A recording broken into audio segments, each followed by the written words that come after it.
Le saviez-vous? Éric Orsena se nomme en réalité Éric Arnoux. Curieuse coïncidence pour cet écrivain qui assure aujourd'hui la fonction de président de la maison Aragon-Triolet, ce moulin champêtre situé précisément aux confins de la ville de Saint-Arnoux-en-Yvelines. On y fêtait samedi 29 juin les 30 ans de l'ouverture de la maison et son président a accepté d'en dire quelques mots.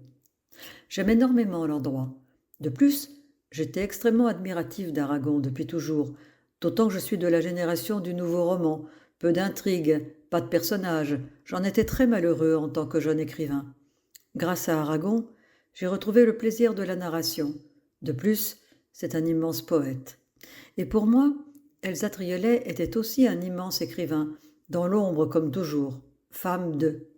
Une maison d'écrivains doit vivre, la dynamique continue, au moment où l'art comme la science sont remis en cause, tous les arts y sont réunis, toutes les générations, grâce à une équipe formidable. L'art est non seulement possible, mais nécessaire. Et c'est ce qu'on voit dans le livre où Caroline Bruand, directrice générale de la maison, a réuni tous les artistes venus ici. C'est vraiment l'art en train de se faire, un haut lieu de salut à l'art moderne. Ici, les activités sont éclectiques. Notre ligne est de n'en pas avoir.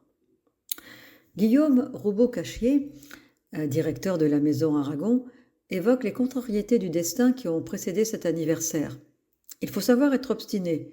On avait déjà reporté les 50 ans de la mort d'Elsa Triolet à cause du confinement. Décidément, le destin nous est contraire. Il faut le forcer un peu.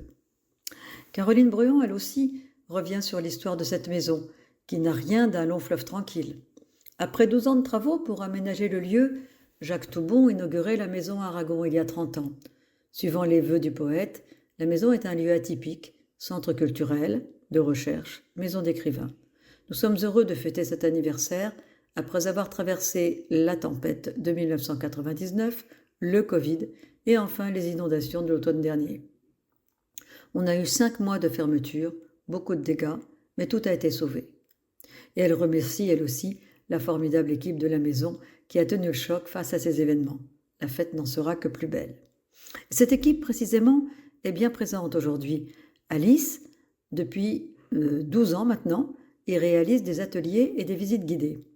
C'est une maison à laquelle nous sommes tous très attachés, de par l'ambiance et les personnalités attachantes qui y travaillent.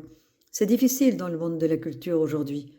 Nous mesurons la chance d'avoir une équipe aussi dynamique, avec les deux Caroline Touquet, responsable pédagogique, et Caroline Bruand, directrice déléguée, les deux piliers de la maison, Nicolas et Marcel qui s'occupent de la bibliothèque